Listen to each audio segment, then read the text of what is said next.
This is for educational purposes. The flags that you can see behind me were all part of the Confederacy.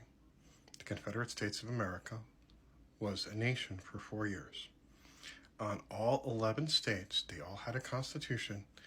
They all said that slavery is forever and that they were leaving the Union because they wanted to continue owning other human beings.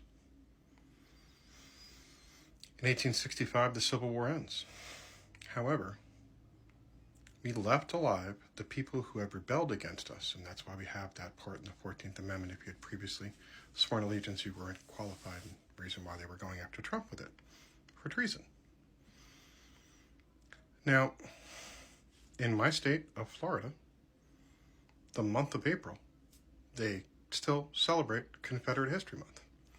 There was a Jefferson Davis Middle School in West Palm Beach where I taught, and I would not apply there. There were 147 other middle schools. I applied to those. I would not apply to Jefferson Davis. We have recently taken the names of Confederate generals off of military bases like Bragg and Hood, who were Confederate generals. We need to take down the statues. And you see this flag along with the flag of the Third Reich with Republicans because they're white nationalists. And that was the reason for me talking about the history of America, because the losing side, the Confederates, were the Democrats until the 1960s. That's when the parties shifted.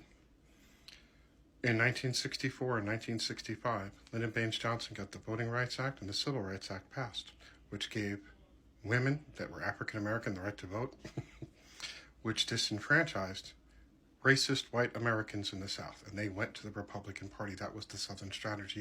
In 1968, Richard Nixon picked them up. So racism is baked in, especially down here in the South. And where I'm at in Jacksonville, there was a Bedford Forest High School.